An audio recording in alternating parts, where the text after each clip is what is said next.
আসসালামু আলাইকুম।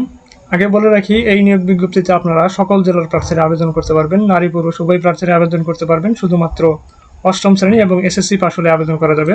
সুতরাং ভিডিওটি কেউ স্কিপ করবেন না। যদিও বা নিয়োগ বিজ্ঞপ্তিটি জেলা পরিষদ ভোলা এর একটি নিয়োগ বিজ্ঞপ্তি, কিন্তু আপনারা বাংলাদেশের সকল জেলা থেকে এখানে আবেদন করতে পারবেন।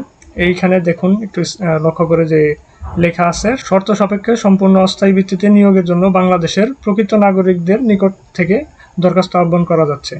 তার মানে হচ্ছে, যদি ভোলার প্রার্থীরা আবেদন করতে পারতো সেক্ষেত্রে কিন্তু নির্দিষ্টভাবে উল্লেখ করে দেওয়া থাকতো, কিন্তু এখানে বলা আছে বাংলাদেশের প্রকৃত নাগরিক, অর্থাৎ সারা বাংলাদেশ থেকে আবেদন করা যাবে। আজকের এই ভিডিওতে এই নিয়োগ বিজ্ঞপ্তি সম্পর্কে বিস্তারিত তথ্য থাকবে। আপনারা যারা আবেদন করতে ইচ্ছুক তারা ভিডিওটি অবশ্যই না টেনে দেখবেন। এই ভিডিওতে এই নিয়োগ বিজ্ঞপ্তি সম্পর্কে বিস্তারিত তথ্য থাকবে, কিভাবে আবেদন করতে হবে, কত তারিখ পর্যন্ত আবেদন করা যাবে, কোন কোন পদের বিপরীতে কতজন লোক নিয়োগ দেওয়া হবে এবং কোন কোন পদের বিপরীতে কি কি শিক্ষাগত যোগ্যতার প্রয়োজন আছে, বিস্তারিত তথ্য এই ভিডিওতেই পাবেন।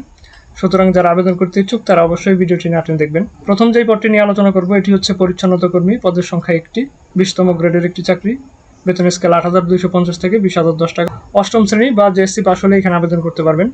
এরপরে হচ্ছে বার্তাবাহক। পদের সংখ্যা 1টি, 20তম গ্রেডের একটি চাকরি। বেতন স্কেল 8,250 থেকে 20,010 টাকা। অষ্টম শ্রেণী পাস হলে এখানে আবেদন করা যাবে।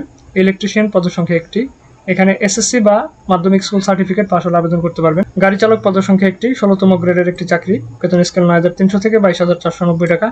অষ্টম শ্রেণী পাস থাকতে হবে এবং হালকা যানবাহন চালনায় বৈধ লাইসেন্স থাকতে হবে। প্রথম যেই পদটি আছে এটি হচ্ছে ষাটলিপিকার। পদের সংখ্যা 1টি, বেতন স্কেল 11,000 থেকে 26,590। উচ্চ মাধ্যমিক পাস হতে হবে এবং কম্পিউটার ব্যবহারে দক্ষতা থাকতে হবে। এখন বলে দেব কিভাবে আপনারা আবেদন করতে পারবেন এবং কত তারিখের মধ্যে আবেদন করতে হবে। প্রার্থীকে জন্মসূত্রে বাংলাদেশের প্রকৃত নাগরিক ও স্থায়ী বাসিন্দা হতে হবে। প্রার্থীকে সাদা কাগজে প্রধান নির্বাহী কর্মকর্তা জেলা পরিষদ ভোলা এর বরাবর আবেদন আগামী 15/9/2026 তারিখের মধ্যে ডাকযোগে প্রেরণ করতে হবে। জেলা পরিষদ ভোলাতে পৌঁছাতে হবে। খামের উপরে মোটা অক্ষরে পদের নাম, বিশেষ কোটা যদি থাকে সেই কোটার নাম লিখতে হবে। আর বাম পাশে আবেদনকারীর পূর্ণ নাম ঠিকানা স্পষ্ট অক্ষরে লিখতে হবে। সরাসরি কোনো আবেদন গ্রহণযোগ্য হবে না। এখানে দেখতে পাচ্ছেন আবেদন ফর্মে কি কি লিখতে হবে।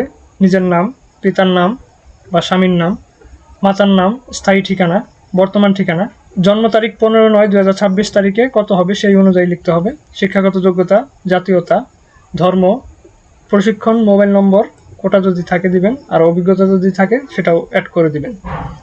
আবেদনকারীর বয়স অবশ্যই 15/9/2026 তারিখের মধ্যে 18 থেকে 32 বছরের মধ্যে হতে হবে। এর থেকে বেশি বা কম হলে আবেদন করতে পারবেন না। আর আবেদন ফর্মের সাথে নিম্নলিখিত এই জিনিসগুলো আপনাদের অ্যাড করে দিতে হবে। 3 কপি ছবি, পাসপোর্ট সাইজের সকল শিক্ষাগত যোগ্যতার সনদ কপির ফটোকপি সত্যায়িত। এছাড়া জন্ম নিবন্ধন বা জাতীয় পরিচয়পত্রের সনদ কপি ফটোকপি দিতে হবে সত্যায়িত করে। আর সোনালী ব্যাংকের যে কোনো শাখা থেকে প্রধান নির্বাহী কর্মকর্তা জেলা পরিষদ ভোলা এর অনুকূলে 1 ও 2 নম্বর পদের জন্য 100 টাকা এবং 3 এবং 5 নম্বর পদের জন্য 50 টাকা অফেরতযোগ্য পে ড্রাফট এর মূল কপি প্রদান করতে হবে।